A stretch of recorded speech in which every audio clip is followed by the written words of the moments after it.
Every electrolyte ad seems to say the same thing. If I drink plain water, I am doing hydration wrong. Is the real lesson that most people are low on electrolytes, or that the powder is useful only in certain situations? That is the right distinction. Electrolytes are real physiology.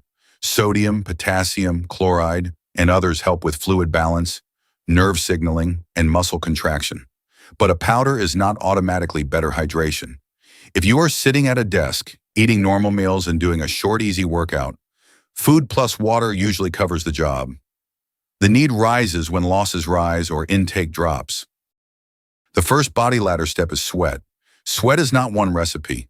Heat, humidity, clothing, exercise intensity, duration, altitude, acclimation, and individual sweat rate all change water loss. Some people finish a cool 40-minute lift barely damp. Others leave salt rings on clothing after a summer run. Those are not the same hydration problem. So when a powder helps, is sodium the main character? Because labels often list magnesium, potassium, chloride, tiny mineral blends, and sometimes vitamins, but the sports drink conversation always comes back to salt. For exercise hydration, yes, sodium is usually the practical headline. It helps maintain extracellular fluid volume and supports the electrical gradients nerves and muscles use. After heavy sweating, replacing only water can dilute body sodium if the volume is extreme.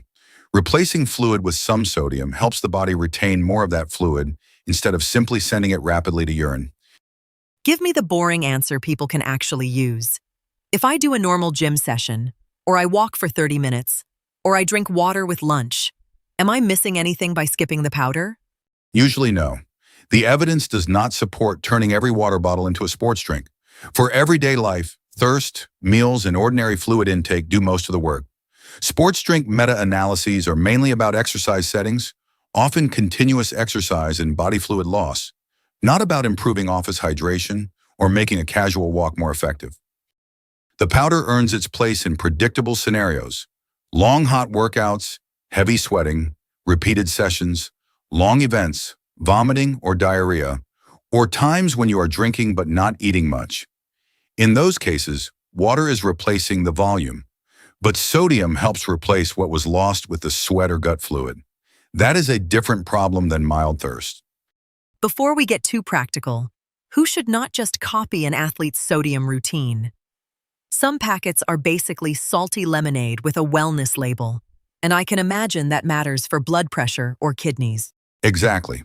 If someone has hypertension, kidney disease, heart failure, edema issues, or a prescribed sodium-restricted diet, electrolyte powders belong inside clinician guidance.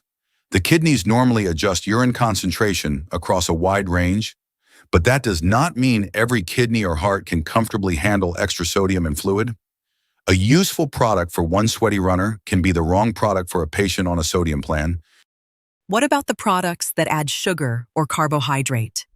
Sometimes the bottle is sold as hydration, sometimes as endurance fuel, and sometimes as a low-calorie mineral drink. Those are not the same thing. Right. Carbohydrate-electrolyte solutions have been studied for exercise-associated dehydration, and sports drink meta-analysis suggests drink composition can influence central hydration during continuous exercise. But the effects are not a license to assume every flavored powder improves performance. A recent controlled cycling study of a honey carbohydrate protein powder, for example, did not improve a 20-minute time trial after prolonged riding. There is also an opposite danger people miss. In extreme endurance settings, drinking large amounts of plain water without enough sodium can be dangerous because it can dilute blood sodium. That is not a reason for everyone to salt every bottle. It is a reason endurance athletes should plan fluid and sodium together instead of chasing either dehydration or overdrinking. If someone is in a likely use case, how do they judge whether it is helping? I do not want them treating a salty drink like a mood supplement where any good workout becomes proof. Judge it against the situation. In a hot, long workout, useful signals might be less excessive thirst afterward, steadier ability to drink without stomach slosh, fewer big body weight drops from fluid loss, and better recovery of normal urination over the next few hours. If nothing changes during short sessions, that is not failure. It means water and meals were probably already enough.